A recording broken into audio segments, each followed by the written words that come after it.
Welcome. Welcome, everyone. It's Angelo Robles. And as you could all see, I am not in my normal studio today. I'm in a winter wonderland. We are having a blizzard of blizzards in the Northeast. I'm not in Wyoming, although it looks like it, in New England.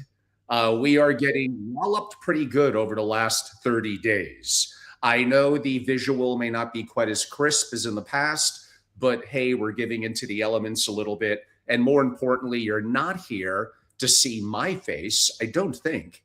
You're here for the amazing rigor and intellectual resources that my guest bring to the table. So today, and the juxtaposition, although I guess we're both wearing black, is I'm not in Dubai, obviously, but Jimmy, our special guest, is.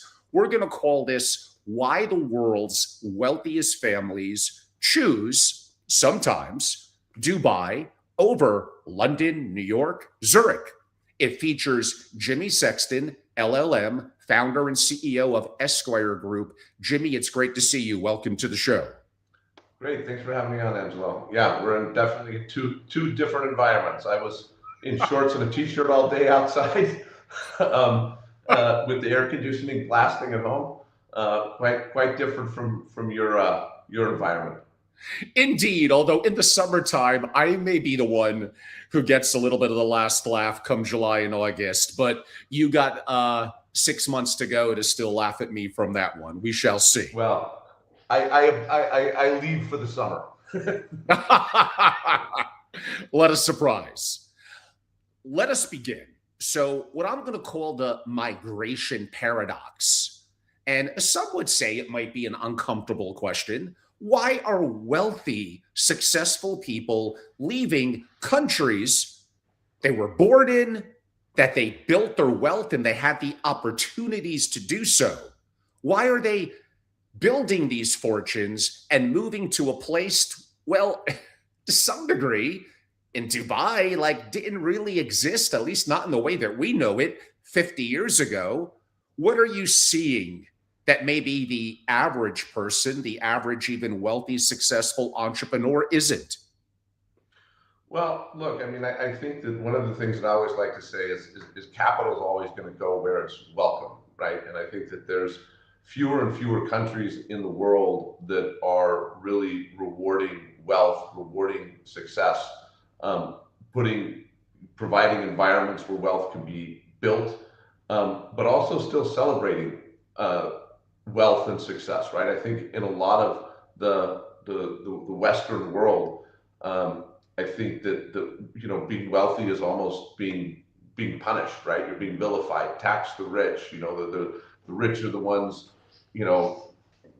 causing all of the environmental problems with private jets, and I mean, just trying to really tax the wealthy to death to pay for everything, and it just doesn't work that way. And what's interesting is, a lot of the wealthy people that I know, it's not just about taxes, right? I mean, obviously taxes plays a role in it, but it's also just about safety, right? I mean, like when I go to London, for example, with my friends in the summer, I mean, it's like, okay, watches, jewelry, nice shoes, anything that might have a brand name on it, this stays at home in the safe.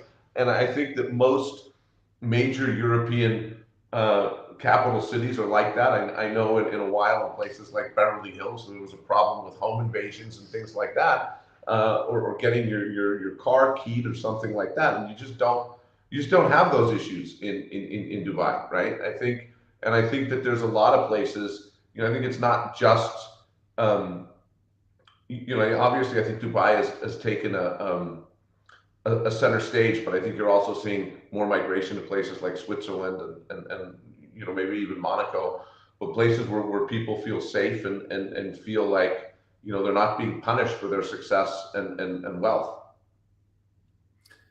And I guess that relates to my next question, the why now.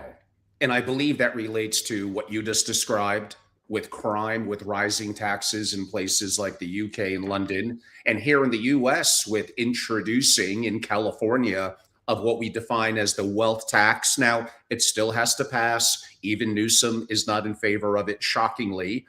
Ro Khanna and definitely others are. And it shows trends that are happening here in the US. Oh, it's just one time, it's just 5%, it's just billionaires. We know that's not true in terms of it happens once, it'll start to happen again. Billionaires will leave, it will trickle down. And let us surprise, New York, Illinois, Massachusetts will probably follow suit. It starts a trend of something that is going to be negative. So the why now, I'm probably answering my own question. You could feel free to add to it. But the more direct question is what really changed in the last, forget 50 years, 5 years, that accelerated the wealth migration to Dubai, as if my question didn't effectively bring up exactly why. Well, I'll tell you something really interesting, and this a couple comments on this, but look, I think as you well put it, right, as we say it's a one-time thing, then it becomes a multiple-time thing. I mean, look, I think when the income tax was first became law in the United States, it applied to the top 1% of people, and now it applies across the board. And I think even when you looked at this billionaire tax that was proposed on the federal level, which obviously didn't pass, I think it actually applied to everybody with a net worth of over 100 million, right? So not even billionaires, right? So I think all of these taxes start out as a one-time thing. Then it becomes sort of a consistent thing. And then obviously the threshold for applicability starts to go down it applies to a wider net of people. What I think happened in Dubai is quite interesting. I mean, I've been here going on 11 years now. And, in the run up to COVID, I was actually seeing Dubai a little bit, in my view, a little bit on the decline a little bit, right? Like rents were going down, property values were going down, and when COVID hit, I remember a lot of the logistics companies were actually filled up with people trying to leave Dubai, and I really thought to myself, ooh, how is this really going to impact Dubai long term? But I think Dubai handled things so well that it really attracted a lot of people to come here, right? I mean, Dubai completely locked down for a while. They started opening up their borders again, I believe in July 2020, and they never shut back down again, right? And the freedom that you had here, the freedom of movement in terms of restaurants being open, gyms being open, everything was steadily increasing, not like Europe and a lot of other countries where it was kind of going like, okay, summer, everything's going to be fine, and then winter, we're going to lock down again. But what I really think happened was this, is I think that there was two things, and I think they happened during COVID that really put Dubai center stage. And that was, I think that a lot of the wealthy people saw all of these, if you want to call them bailouts or financial assistance that were being offered by the governments, like PPP or in the US or similar programs in other countries, and handouts to people. And I think there were a lot of wealthy people were sitting there looking at this going, well, somebody's going to have to pay for this, right? And it's not that the governments are going to get more fiscally responsible and figure out a way to cut certain services or something to pay this back. No, taxes are going to go up. Where are we going to go? And I think a lot of them then started looking at Dubai and saying, look, here in Europe, we keep going through these waves of being locked down, not being locked down. They want to make vaccinations mandatory. They want to do all this. Dubai seems to be offering the most amount of freedom right now. It's geographically, I mean, unless you're in the US, pretty centrally located. It's safe. You have good medical care. You have, all sorts of dining and entertainment and everything else. And of course, tax advantage living. And I think that a lot of people have just started seeing during COVID that, fiscally, it just wasn't going to work out in these other countries without dramatically raising taxes. And, when taxes get raised, who do governments raise it on? The wealthy and companies. And I think, Hong Kong with kind of, the bigger influence in China and the expense of Singapore, and also Singapore's doesn't always make it so easy to become a resident and so on and so forth. I think Dubai just positioned itself and did everything right to attract the wealth and business. And Jimmy, you sound American, at least by birth. Are you from the USA? I'm from California originally, Okay. And when but did you decide to be but somewhat not of a global citizen? well. I mean, I grew up pretty fortunate, right? I grew up between California and Austria, and so I kind of split my life between Europe and the United States, and I was lucky enough to have traveled quite a bit as a kid. So I was always kind of felt like a global citizen, and I remember, I mean, my sort of journey to Dubai was interesting. I was invited here for. I was already not spending so much time in the U.S. and I was thinking of, I wanted to relocate somewhere and I just wasn't sure where that place was going to be. And I got invited to a New Year's party in Dubai in December of 2014, and I was here for a week and I was like, this is it. This is where I'm moving. And I came back a few months later and set up a company and started, looking at places to live and getting my residency. And I've been here ever since, and I love it more every day. And yes, audience, we're going to get to things like residency and citizenship. And I understand for my USA citizens and green card holders, you're tied into the US tax system all over the world. So we could Yep. state that this is a little bit more for my global audience. Jimmy mentioned uh, Austria, which is the one of the last European countries I visited. I really enjoy Vienna, so kudos there.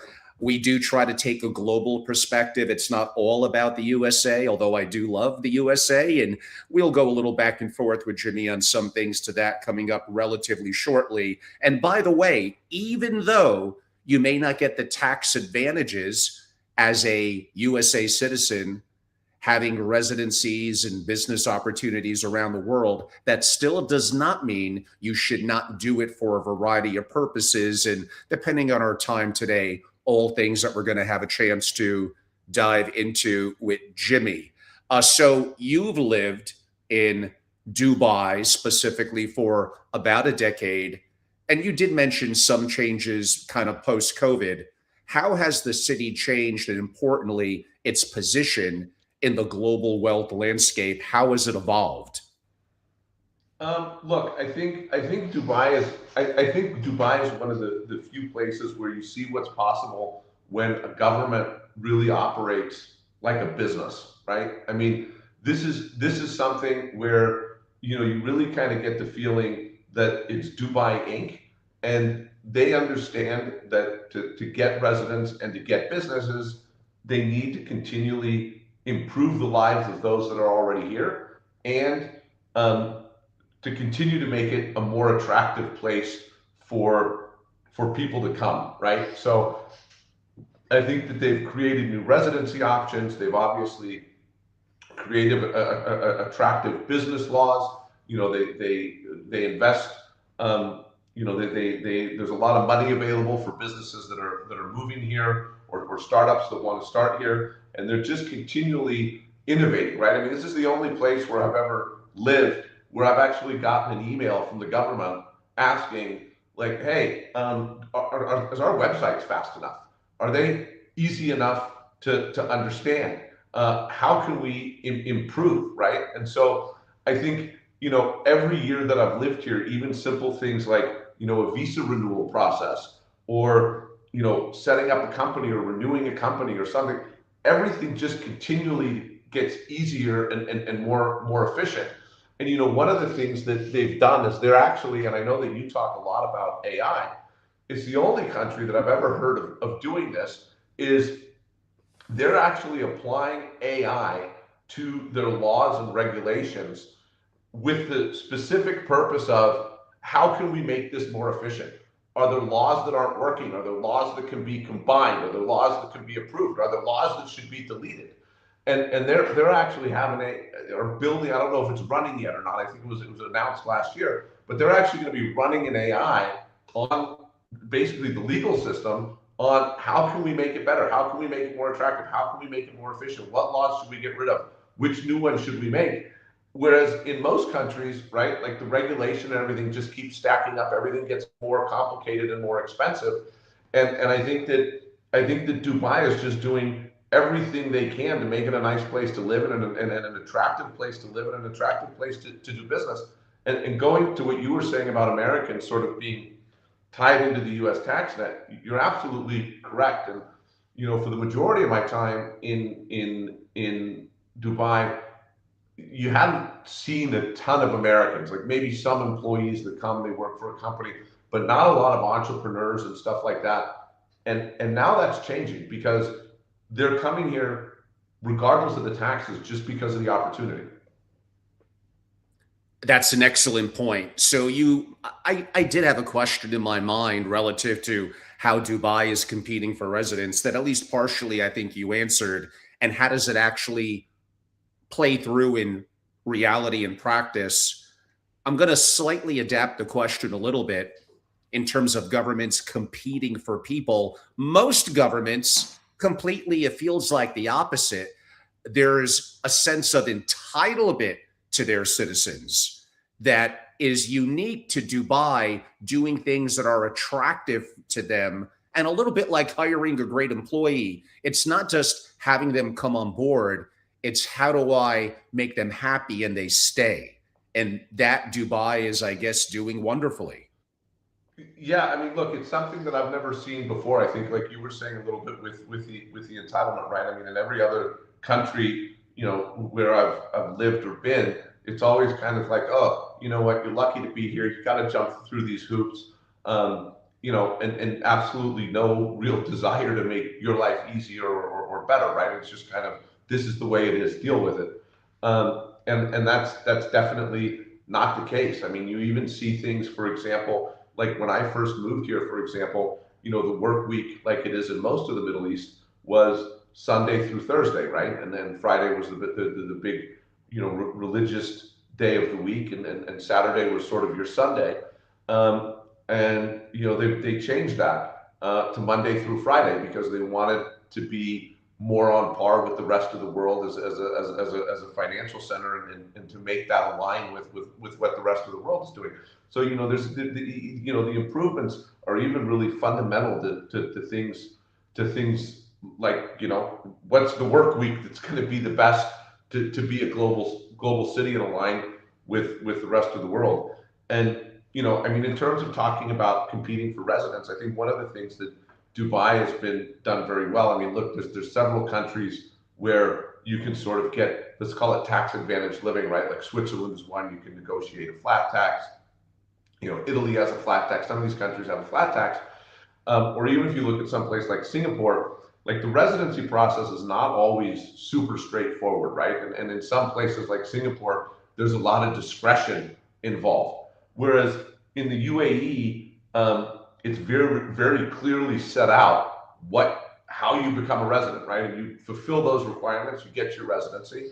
And there's not really, I'll use Switzerland as another example, right? If you're an EU citizen, it's fairly easy to go to Switzerland and get a residency. If you're an American, it's very, very difficult.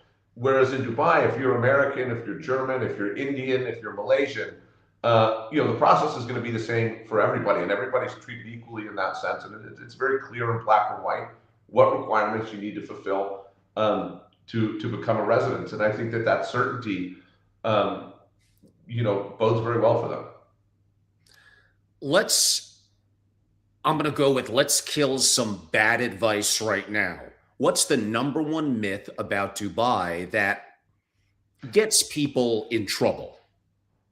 I think the number one myth that gets people in trouble with Dubai is I think that there's very much a belief that if you have Dubai residency or UAE residence, better said, that you don't have to pay taxes anywhere else, right? So a lot of people think you get your UAE residency, and then you can live in the UK, or you can live in Germany, or you can live wherever you come to the UAE every now and then. And because you have the residency, you don't have to pay tax in that other country, which is not the case, right? Because there's a difference between legal residency, which is the right to live somewhere, and tax residency, right? Because if you have legal residence here in the UAE, and even if you fulfill the UAE's requirements for being a tax resident, that doesn't mean that someplace like the UK is going to care, right? Because the UK has their own residency rules, and they're going to look at it and say, well, we don't care that Dubai says you're a tax resident or you have legal residency there. You're also a tax resident here, and we're going to tax you. And so I think for me, this is the biggest myth, that you can kind of just get Dubai residency, open a bank account here, send, have money sent here, and you're all of a sudden not taxed anywhere else. I think a lot of people don't understand this difference, that, each country has their own set of residency rules, and they're always going to look at it from their perspective, and they don't really care about how other countries like the UAE, for example, classify it. Walk us through the difference between UAE residency and tax residency, and how people do a hell of a job screwing this up. Yep. So look, you have legal residency, which is the right to reside in the UAE, right? Kind of like a visa in the United States or something like that. It gives you the right to reside here. But that doesn't necessarily mean that you are a tax resident here. And to become a tax resident here, it used to be. I heard they just changed it. I haven't confirmed that this is the case yet. But so for many years, it was you needed to spend more than 183 days here, or 183 days or more here to be a tax resident. They changed it, and for the last few years, it's been you had to spend 90 days in order to get the tax residency certificate. And I heard they're going back to the 183 or more, but I haven't confirmed that that's actually taken place yet. And the big difference is, if you're a tax resident here, that gives you the ability, for example, if you were to be a tax resident in Germany and decide, I'm going to become a UAE resident. If you don't become a tax resident here when you leave Germany, Germany's likely to say, well, you're not tax resident anyway, so we're just going to consider you continually tax resident in Germany, for example. Whereas, if you're able to show you resettled here and so on and so forth. But that being said, even being a tax resident in Dubai doesn't necessarily mean that you can't also be a tax resident somewhere else and be a dual tax resident, right? So there's a possibility that you could be a legal and tax resident of the UAE, but also a tax resident of the UK. And in that case, the UK is going to say, well, you meet our residency requirements for residency, we're going to tax you anyway. So it's very important, if you're going to move to the UAE, that you not only get legal residency, but that you also make sure you become a tax resident here, and also that you terminate the tax residency in whatever country you're leaving, so you're not in their tax net anymore. You mentioned the UK several times. To me, grave challenges for a variety of reasons in the UK. Yeah. And very obvious, a lot of their very rich people that often are wealth creators, create companies, spend within the system, and provide value not only to the tax base. Just look, here in America, the top 10% of people pay 93% of the taxes, and how the media, and to me, the left spins that is just like shocking. And we may get to a little bit of the rise of socialism here and challenges for America. We'll see our time frame. But the UK is picking up on the fact of, hey, what this guy Angelo is saying here is actually very right. But as opposed to changing those guidelines to be more accommodating and attractive to wealthy people, they're hardcore cracking down, as you hinted.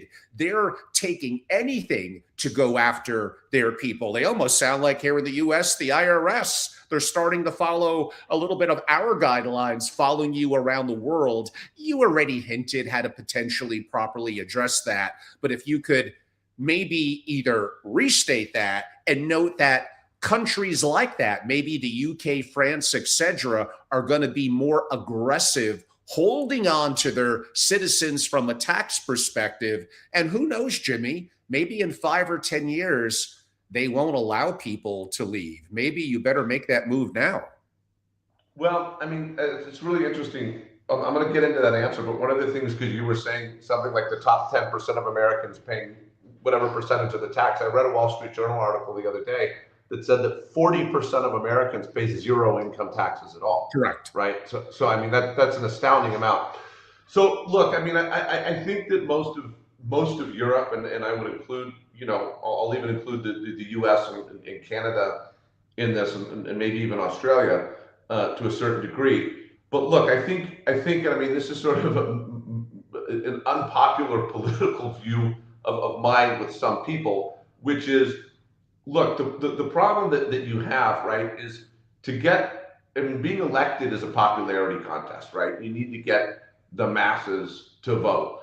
And the masses are never going to vote for shouldering more of the tax burden themselves, right? They're always going to try to push this on to companies that can't vote at all, or onto the wealthy who are a minority, and don't have the sway to influence the tax law, right? And I mean, who's not going to vote for more free services and stuff like that they don't have to pay for?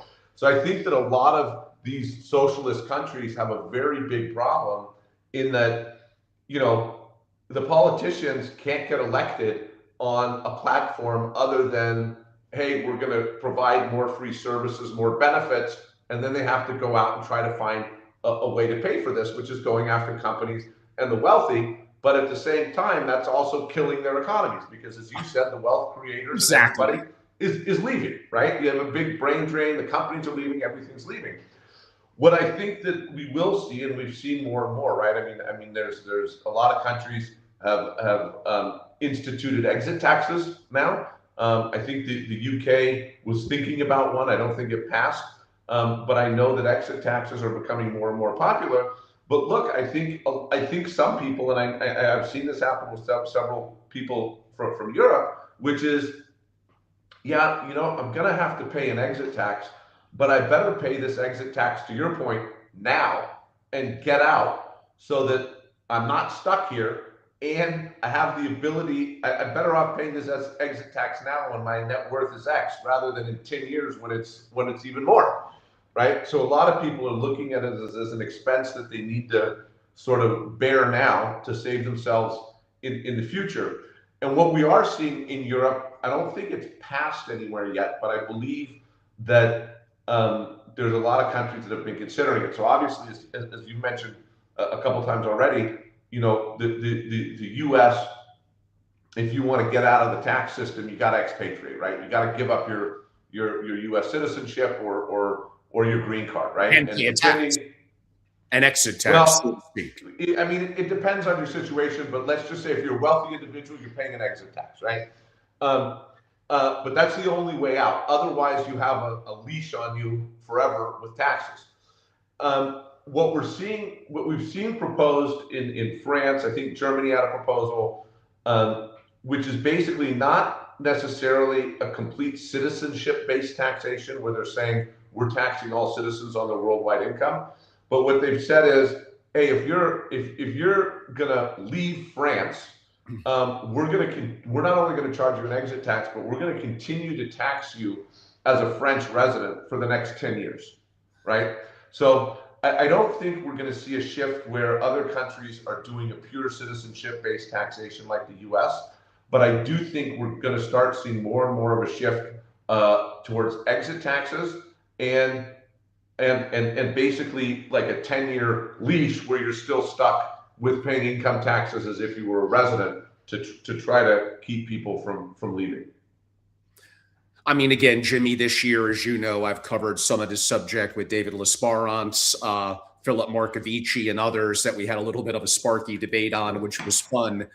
And I don't want to keep on pounding this. And I understand, everyone, I come from like effectively the poorest of the poor backgrounds. And I've had success and I've had failures in my life, even into my adulthood. For me, I've always had the entrepreneurial spirit. I always wanted to be great. And sadly, I often fell short. But it was something that I strived for. I didn't play the victimhood card. When you start to tax people to death and it demotivates them, and they take, again, that brain drain that you noted. In the US, we at least have some state optionality.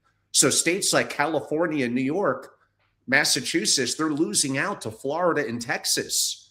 Like that is not a net positive for California, Massachusetts, all the obvious states that I could mention that are poorly run, poor infrastructure, lots of crime, and you're having the people that are paying the taxes and that have the intelligence to create companies that employ people and support communities, and they're moving. How is that a positive? Where is the money going to come from to give people things for free? Where?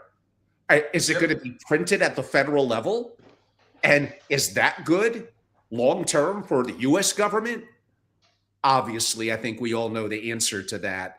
So, socialism is obviously on the rise. It happened in Europe 10, 15, I could argue 20 years ago, and it appears to be trending here in the US. So I don't know if we want to make it a political or a Western tax discussion from that perspective, but I'm going to, given that you were born in America, you have experiences around the world from Europe to Asia to obviously the Middle East, your perspective of what you're seeing in terms of trends. Yeah. So look, I mean, what I'm seeing is as far as trends, I think you're seeing a lot of wealth leave Europe.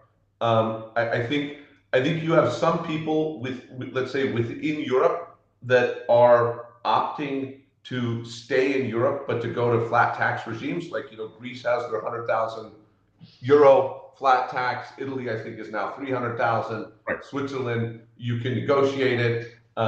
Malta and Cyprus have non-dom regimes. Monaco is obviously has their tax regime, as does Andorra. And then you have places obviously like Dubai, which I think is really the hotspot. Hong Kong still is around as in Singapore, and then you have a lot of places in South America, Uruguay, Costa Rica, places like that. But I think what we're seeing in terms of trends is that the wealthy are voting with their feet, right? I mean, I think the wealthy are just looking at the situation, as you much said, and I think as you said, the math just doesn't work on socialism, right? Like, the math just doesn't work. And the only people that the governments can get money from are the people that have money. And the sad part about it is, if you're a business and you run it poorly, you go out of business. The governments are so fiscally irresponsible, and their only solution is to go take money from people who have actually not gone bankrupt, right? That have run a business or invested successfully. And the only way that, let's call it, Western democracies are going to get out of this is that they're going to have to get tough, right? They're going to need to say, we're overspending, we're fiscally irresponsible, we need to redesign the system. And I think that, this is a very political statement, but I think that it's a very, I'll use the US as an example. A lot of people aren't going to like this, but I think it's absolutely ridiculous that these 40% that aren't paying any income taxes get to vote. What? I mean, that's like, if you have no skin in the game, why do you get a say? That's like, that's like if you have a company with shareholders that non-shareholders also get to vote. Why? Right? So, I mean, I think that in all these countries, unless you're, paying, if you're net paying into the system, I think that we would see things look much, much differently. Now, what you have in the US that I think is a little different than the rest of the world is, I think the US still has an ability to innovate, and a positive and an access to capital like you have nowhere else in the world, right? Of course. Like, if you even want to set up a company in Europe, right? It's going to take you months to do. You got to go through all this, know your customer stuff with the lawyers. It may take you 5 minutes in the US. It takes you 5 minutes in the US, and I think the other big thing that I've always noticed, having grown up between Europe and the US, you could go out to dinner with a group of Americans sitting around a table, with not really knowing any of them that well, and you could just start talking about business and say, hey, I have this business idea. And everybody else at the table, if they have an ability to help, they're going to be like, oh, I know this guy you've got to talk to. Oh, that's a great idea. What about this? There's just this this thing in the US that people want to help and want to see success. Whereas in Europe, if you say, oh, I have this idea, everybody's going to be like, oh, that's a horrible idea. That's not going to work. Right. And so I think this positivity towards business, the speed at which business can happen, the access to capital and the innovation and the tolerance of risk in the US, that, even though the tax system isn't the greatest, I think that still is going to give the US always a leg up on most other countries, because they still provide a tremendous platform to build wealth that I don't know another country. I think Dubai comes very close to it, and is doing a great job at doing that. But if you compare it to Europe or anywhere else in the world, there's just no place like it. There is no doubt about that. And my audience has heard me mention that many times. And there are other factors relative to contract law, our constitution, military strength. Most of the world effectively still settles in dollars. There are huge advantages. Our underlying resources, our farmland, water, there's our strategic position in the world, literally in terms of geography. There's massive advantages to the US. So some of the civil and social unrest, some of the bifurcation we're seeing happening, the taxes will definitely all be some of the negative relative to that. And you may disagree with me on my next comment, but where the US differs from a lot of Western and even Western, but other countries, is we do, unlike the UK, have freedom of speech. Now, I get it. I can't go into a movie theater and yell fire when there's not a fire. So, and I can't say certain things relative to, I wouldn't use the word hate, but threatening to, let's go with the word eliminate someone. But we have freedom of speech for now. If we maintain that here in the US, that other parts of the world, I could state, even where you are now, you don't quite have that level of freedoms. Where am I wrong, or do you agree? Well, I mean, look, I think if you look, I mean, even if you look at Europe, I think, for example, right? I mean, they're very much trying to police online speech. They're threatening XAI, or Elon Musk's thing. So I think that you are in a lot of the world. I think that you're seeing in a lot of the world, sort of, this in some places an attempt, in other places flat out censorship. I think one of the things that you see, and look, to be honest with you, I don't necessarily have what I have an issue with is hypocrisy, right? I have no problem with censorship if you know that this is the rules there, right? And that's just the way it is. What I don't like is places like Europe where you go in and they say, oh, we have freedom of speech, we have this, but then you actually look at it and you don't really, right? It's kind of false advertising. And I think that, look, I think in the US, you do have a very high level of freedom of speech. I think there still is a very high level of freedom of press. I think the problem is, most of the press is now not so independent anymore. So you have the ability to have freedom of the press, but in practice, a lot of it's very partisan these days. But look, and I think, I think that the U.S. a lot of times, when you look at things internally, right? I think in the end, the courts usually decide it correctly, right? I think a lot of times, not always, but I think a lot of times in the U.S. you have a state that tries to pass a law, the federal government that tries to pass a law or does something, and it grinds its way through the wheels of justice, and it isn't always great, but at the end, I think the courts normally wind up making the right decision in the U.S. I think the judicial system in the U.S. For the most part, has functioned pretty well. Excellent.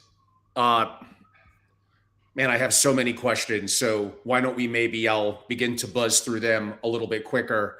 Uh, we did hint at this one earlier. Why would an American citizen or green card holder subject globally to US taxation, even if they spend every day in Dubai, United Arab Emirates? But still, there are still going to be reasons. So you're talking to someone who's near complete on a rewrite of a 700-page handbook called Sovereign Risk and Disaster Preparedness, understanding history, the French Revolution, the Russian Revolution, that empires do decay, things change. Now, AI could be interesting in how the world is going to be evolving in many different perspectives right now. But that being said, having optionality, even if I don't get tax arbitrage advantage at the moment, why would I still want to maybe maintain business, banking, residency, resources, relationships all around the world, including the United Arab Emirates, assuming they have the interest and the resources to do so? So look, I think, look, I think that you have a lot of, I think that the UAE, like I said, has a lot to offer, right? I mean, this is one of the few places where you're not vilified for having money or being wealthy, where people are still very positive about doing business and want to do business. The government is very pro-business.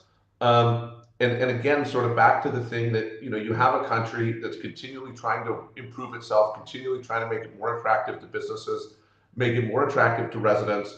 You have you don't need to worry about getting, your McLaren keyed in Dubai, no matter where you go. You don't need to worry about having a watch stolen on the street. When my girlfriend goes out at night, if she's carrying a nice bag, wearing some nice jewelry or something, and she's walking down the street at 1 in the morning, I don't even need to think about that, right? Like it's just not a concern. You have good medical care, you have good education.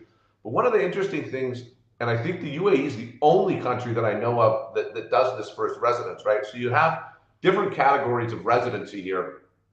The highest being what they call the golden visa, which is essentially kind of like a green card. It's a 10-year visa. And with the golden visa, and I mean this was just announced, that you're essentially entitled to the same consular services as UAE citizens, right? So if there's an emergency as a golden visa holder, I'm entitled to the same evacuation and consular services as a UAE citizen, which is a very attractive thing, right? I mean, a lot of countries will say, yeah, okay, you have legal residency here, which means legally you have a right to go there, but you might not necessarily, in the event of COVID or something like this, you're not going to most likely get those consular services and have the ability to be transported back there and have government support to get home. And that's something that you do get in the UAE, which is something unique to the UAE as far as I know. And something that, especially like you were saying, in a crisis or something like that, I think is something that's very, very valuable. If I have it correct, the UAE introduced corporate tax in maybe it was 2023. Is it 9% on profits Yeah. above 100K? Did that change So the calculus? it's interesting. It has not. I kind of was wondering how that was going to play out, but it has not. So first of all, it's tax on profits above 100K. Through the end of this year, we've had a small business exception that if your revenues were under $1 million, it's about, I think it's right around $1 million, that you're exempt from the 9% corporate income tax. But there's also a lot of, they've made a lot of attractive exemptions and stuff like that, right? So if you structure it properly within like a family trust or a family foundation, and you have a family office or something, right? Basically, any passive income is going to be exempt from that 9% if you structure it properly, right?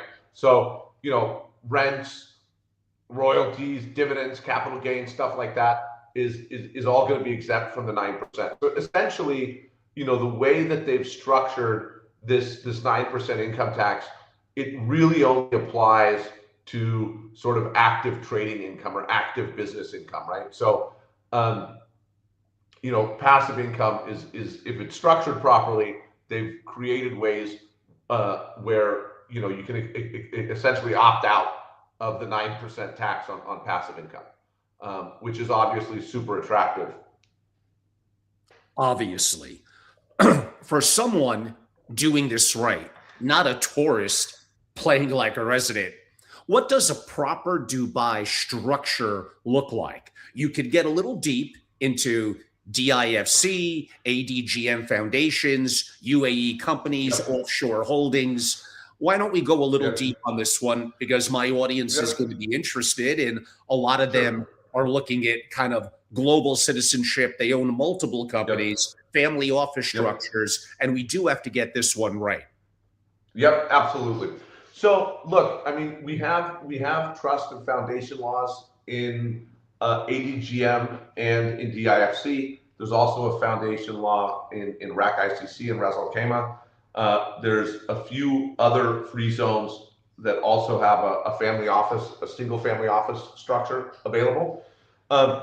So in my opinion, the most proper structure here is to have a family foundation, right? So private foundation sort of at the top of all this thing. And when we talk about, foundations, we're not talking about a charitable foundation like, the Bill and Melinda Gates Foundation, right? We're talking about a foundation that acts more like a trust, right? So you have kind of a founder that sets it up, much like the settler of a trust. Rather than a trustee, you have a board of counselors, and then you have the beneficiaries. So if you have this properly structured foundation, and then you have your family office structure in it, you maybe have a holding company in it, and you have investments underneath that, having that foundation, if it qualifies as a family foundation, which basically only means that the beneficiaries need to be identifiable, right? So this is either they're in there by name or my children or my bloodline, just that they could be defined individuals. Then this family foundation is what gives, because a foundation is taxed in the UAE as a company, right? So also subject to the 9%. But you can make an election for it to be tax transparent, right? So basically, it's no longer a taxable entity. And that means that in the UAE, at least, as long as the income wouldn't be taxed to an individual, then there's no tax on it, right? So this is kind of how you opt out of the corporate tax on passive income. Now, the interesting thing is all the wholly owned subsidiaries of that company, of that foundation, qualify for this tax transparent status, right? So if I have a foundation that qualifies as a family foundation and is tax transparent, that means I can elect for my family office to be tax transparent that's earning passive income, and any other company that I own that's earning passive income, I can basically opt out of the corporate tax on that, right? And the foundation is what makes that possible. And so for me, it's always a foundation on top that qualifies as a family foundation, and then we put the structures underneath it, right? And if any sort of SPVs or companies that are earning passive income, we would want to opt out of the corporate tax using this tax transparency election. And any sort of active businesses that are earning trading income, we would not make that election, and they'll pay the 9% corporate income tax. But to me, that's really the ideal structure. Obviously, depending on where you're going to be located and what your goals are, there's some decisions to be made between ADGM and DIFC. Right. But in general, that's for me the ideal structure when in the UAE. You would think people of success have the resources, are going to hire the right talent, but nonetheless, I've seen it over my decades. A lot of them don't, or they don't adapt. So reverse engineering the question, what's the worst UAE Dubai structure that you've seen someone attempt, and kind of what went wrong, and could it be corrected, or is it too late? Look, I think a lot of times there's two sort of questions to this, right? If you're an American, for example, when you restructure something outside of the U.S., like in the UAE, there's potentially U.S. tax consequences to that, right? So you can fix it from a UAE standpoint, probably fairly inexpensively from a tax standpoint, but it might be very costly from a U.S. tax standpoint. Now, if you're not American and you live here and you're from somewhere else and you're tax resident here, and the only thing you got to worry about is UAE tax, we can definitely fix, structures that weren't done properly, right? Now, we're not going to be able to fix it for the past, but we'll be able to fix it for the future. And I think the biggest mistake that I've seen is that most people don't know about the benefits that this foundation provides, that basically the foundation and all the subsidiaries earning passive income can essentially opt out of the 9% tax. And so you see a lot of people not go through that step of setting up the foundation, and they just set up, companies, and then they have this 9% tax leakage, right? I just dealing with a situation where the client is selling something, and the gain's going to be, in the 3-digit millions.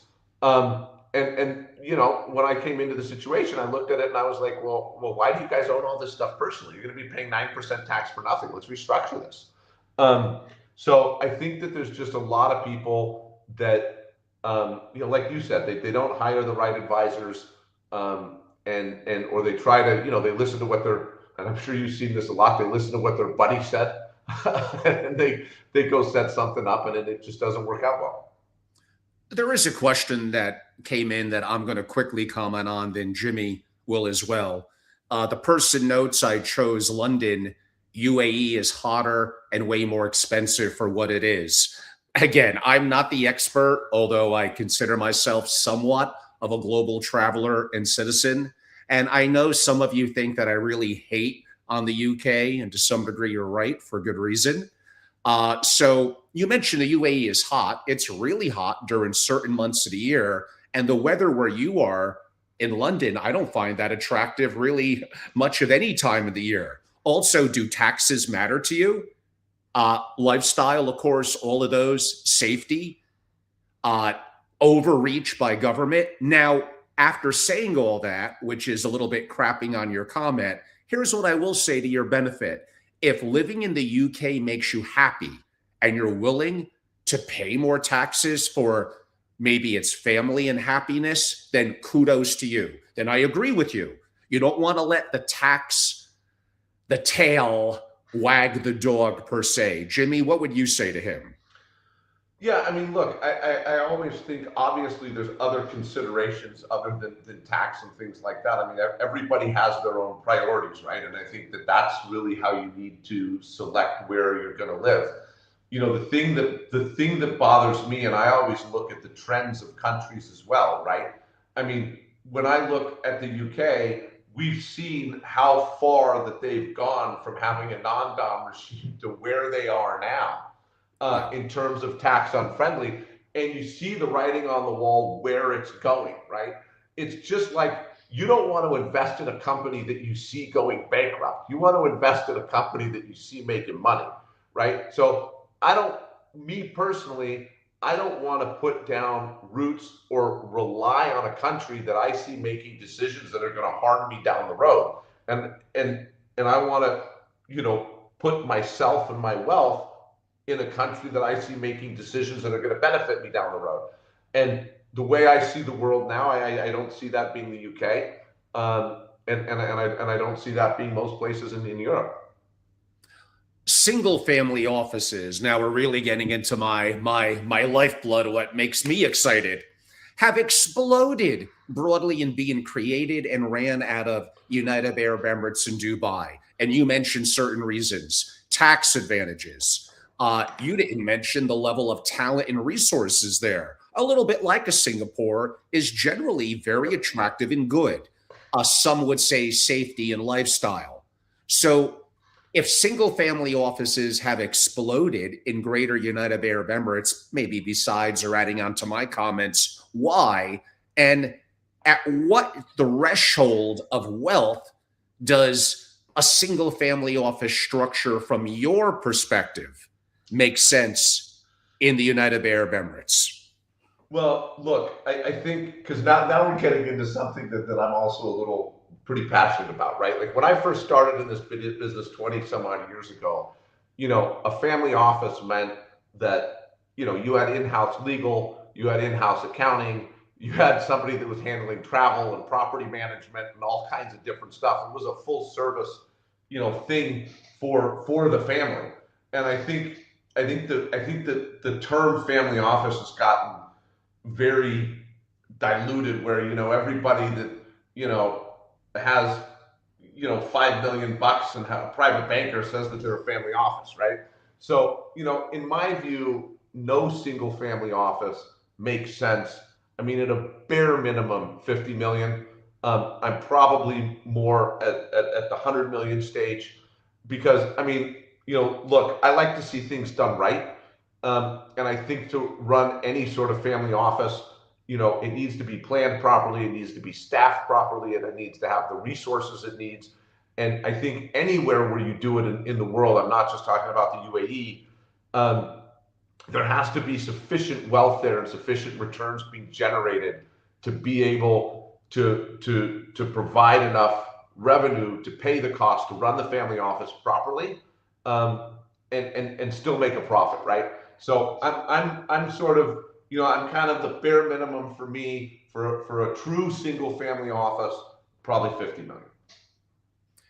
And a question loosely came in. I'm going to restructure it a little bit.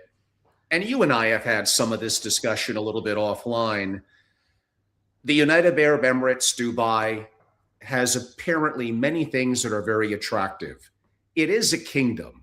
So there are nuances that maybe someone who's American and checks and balances and freedom of speech and all that, there is potentially a change or an adjustment, maybe not as much from people coming from different parts of the world.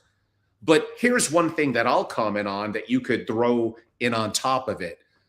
I still think the United Arab Emirates could be very attractive, especially for a non-US citizen, for a variety of reasons, including what we see happening around the world.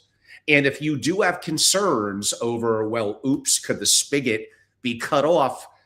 You're okay. You got your penthouse, you have some business interests there, but your actual money, if it's at one of the big banks, it's not literally in the vault in that country downstairs in some basement.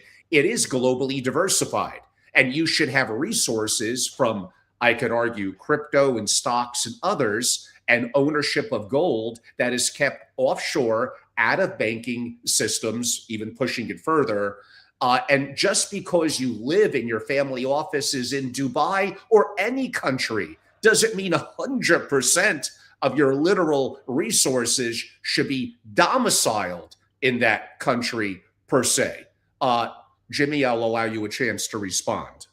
Yeah, I mean, look, I think one of the things that in the last few years that I'm seeing more and more of, and this doesn't even necessarily involve the UAE specifically. This just involves family office and sort of trust and foundation structures generally. One of the things that I'm seeing more and more of is people setting up parallel structures so that there's always a backup structure, right? So, Yes. one of the things that you might see typically is you have two parallel foundations in separate countries. Each one of those foundations owns, let's say, a holding company that owns everything else. So if you ever need to move assets from one to another in a hurry, you're just moving that main holding company over and moving the shares over, right? So one of the things that I'm seeing more and more of, to your point, is diversified structures that are in various jurisdictions in different parts of the world. Obviously, then within those structures, diversified assets and diversified banking in jurisdictions, right? I mean, and so 100%. I think diversification is absolutely key. And we're heading a little bit to the home stretch. If you could give me a couple of more minutes beyond the top of the hour. Who is Dubai not for? Who shows up? What's the kind of person shows up, does the, let's call it the residency, and kind of regrets it? Look, I think the only people, I mean, I know very few people that have been to Dubai and have said this isn't for me, right? Um, I think usually it's, I think usually it's the very sort of uh, socialist Europeans that, claim that the UAE, some people think that the UAE doesn't, say that they, in their opinion, it doesn't have culture or something like that. But look, I think if you're, one of the people that is very much benefiting from socialism and is sort of tax the rich, and the rich people are evil, then I think probably Dubai is not the place for you, which is fine with me. I don't want those people here anyway. And how about in Dubai? I'm a family person. I'm thinking about education. How about healthcare? How about social environment? Give me a little bit of context how that would compare to, say, Singapore, London, Switzerland. So look, I mean, I think the UAE in terms of socially, I mean, for me as an example, having grown up between the U.S. and Austria and a little bit in Germany, whenever people ask me where I'm from, the answer sort of like, well, it's complicated, right? I'm from here, and then I was there, and I think one of the things that I really love about Dubai is anybody that you talk to in Dubai has that same story, right? Like they've all done a little bit of traveling and moving around and multiple citizenships and had very interesting lives. And so I think socially in Dubai, you know, everybody really wants to meet new people and make new friends. And I think that the people here are very, very open to meeting new people and to socializing. In terms of medical care, I mean, look, I think we have the Mayo Clinic here in Dubai. We have the Cleveland Clinic in Abu Dhabi. I think we have very, top-notch medical services here. In terms of education, I think that you have very good universities. You have very good private elementary and high schools and things like that. I think a lot of people, even people from here, oftentimes still go abroad for education.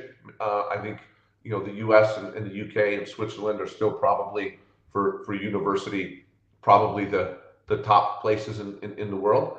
But you do have very, very good education here, all the way from kindergarten through university, and I mean especially elementary school and high school. You have very, very good schools. So I think everything that you need. I think it's easy to make friends. You have good medical care. You have great education. Um, I think it gives you everything you need. When I look at things from a global and tax perspective, the OECD, the BEPS framework, a CRS, common reporting standard, talk of a global minimum tax, how much pressure is actually on Dubai, the United Arab Emirates, to kind of conform to how things are adapting ex the US, but in most Western countries? Or is the UAE pretty politically insulated? Look, I think the UAE, I think, has very intelligent governance, and I think that they do things smartly. I mean, look, they are a signatory to CRS. They True. are, obviously a signatory to FATCA. They've instituted, they're a member of the global minimum tax thing. So, they're complying with all the international standards that need to be complied with. I mean, because the problem is if you don't comply with them, you get locked out of the banking system, you get gray listed, and so the UAE is definitely taking part in all of these things, but by the same token, also doing things very intelligently. And I mean, look, even if we think of something like CRS, for example, um, CRS is only a problem if you're trying to do something shady, right? If like CRS is only a problem if you're really living in Germany, but you have an account in the UAE and it's getting reported back to Germany because you're hiding income here, right? But if you're a tax resident of the UAE and you're living here and there's CRS, the accounts are getting reported back to the UAE. I mean, there's no problem, right? I mean, don't get me wrong, I'm not a fan of all this transparency stuff because I just don't think it does any good. Like, I don't think there's any less money laundering today than there was 10 years ago. Um, So I think that most of this transparency stuff creates a lot of more work and expense that's unnecessary. But look, the UAE is fully compliant. It's not on any gray lists or black lists. And they're not trying to be, you know, the tax haven that's sort of, for lack of a better word, you know, siphoning off the rest of the world's taxes, right? They're trying to be just the most attractive place for business and wealth within the international framework. Strangely enough, for havens, including things owned discreetly for non-US international citizens that don't want to be a US citizen or green card holder, the US is actually attractive relative to certain structures, what states, and the fact that for now, we do not, the US is not a part of the CRS, the Common Reporting Standards. Maybe a couple of really quick final questions. So just one quick point on that. I actually wrote an article for Bloomberg about that a couple of years ago, about the US is really like the black hole for anybody who's not American, right? Yes. This might even be simply a yes or no question. We'll try to keep the final relatively quick. Is the backlash, we hinted at this earlier, is the backlash against wealth actually a backlash against competence? Are successful people effectively being punished for simply being good at what they do? If we have a few minutes, I'm going to give an answer that might take a couple minutes, because I actually have a strong opinion on this.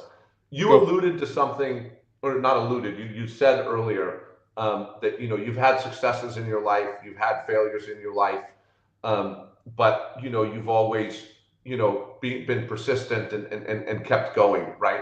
And I think one of the things that's very much changed, because I'm very much the same way, right? And as a kid, I never looked at, you know, somebody who was wealthier than I, or had the nice car, or whatever, and was jealous of them. If anything, it was a lot of respect. And I thought to myself, man, I got to work harder. I got to work smarter. Exactly. I got to do this better to get this done.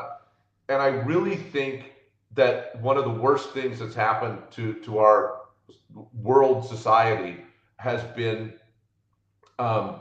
social media. And I think I think that the social media that shows how, you know, how the wealthy are living and all of this, which most of it is all fake anyway, right? I mean, most of the people that are posting, you know, flying on a private jet, they just happen to walk by one on an airport and like take a picture of them, and they've never even been in a private jet, right? But I think that this overt display of wealth online has sort of changed the dynamic from, hey, I got to work hard to get that, and it's going to take me a while to do it, to this instant gratification of, I got to get rich now, and being jealous of these wealthy people, which makes them obviously much easier to attack and vilify, especially when the governments can say, hey, listen, you know, you don't have the life that you want, because, you know, these greedy wealthy people aren't paying for it. And, you know, the truth of the matter is, I don't know one uber successful person that hasn't gone through extreme sacrifice to get where they were, whether it's health, family, weekends, you know, overworking, whatever it is. I don't know any wealthy person that hasn't, I mean, other than they inherited it, I don't know anyone that hasn't sacrificed for it. And I think you have these, you know, I think you have a lot of people that want to work 9 to 5 and spend the weekends with their family. And then the government comes in and tells you, oh, you know, but you could have a much better life if these wealthy people would just pay their fair share. You said it better than I could. 5 years from now, is Dubai the #1 destination for global wealth, or does somewhere else that we don't even see emerge? Look, I would say, in my opinion, as I sit now, it's Dubai, right? I mean, I even know wealthy. I mean, you have to think of Switzerland has often been a haven for the wealthy, right? And I even know Swiss people that are moving to Dubai, right? When the Swiss people are like, man, I can't take this here in Switzerland anymore. This is just, they're going nuts.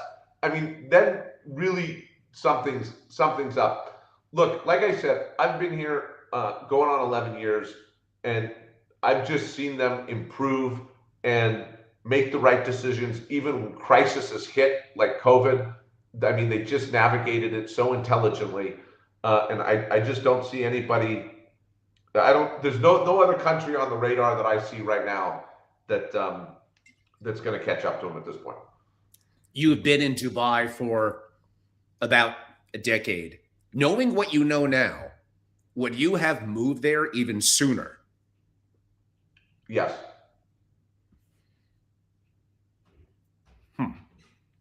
Well, that's quite a good way to end. Jimmy, one, it was great to have you on. For my audience that would like to learn more about following you on social, about your international tax services and work that you're doing, and we were really focused on United Arab Emirates and Dubai, but really it's globally. How could people learn more about you? So the best way is on my website, esquiregroup.com, or look me up on LinkedIn, Jimmy Sexton, LL.M. That's my only social. Okay, that is pretty simple. So is that the best way to reach out? Do you have a website, a blog, anything like that, or an email you wanted to pass out? Yep, you can certainly email us at info@esquiregroup.com. You can visit us on the web at esquiregroup.com or shoot me a message over LinkedIn. And everyone, I'm Angelo Robles, at Family Office across most socials, including YouTube. My members for my membership group, it's SFO Continuity. Very active year. I mentioned that 700-page handbook on sovereign risk. For my members, that is coming out soon. They already got my 700 plus pages on creating a top 1% family office, my 850 questions in my family office playbook. And as Jimmy referenced, but wasn't really a big part or tiny part of our discussion today, AI. So my work on 10 things that family offices could do right now in AI. And I updated that in early February because it's been 3 months and oh my God, has so much changed. It's an exciting yet a scary time.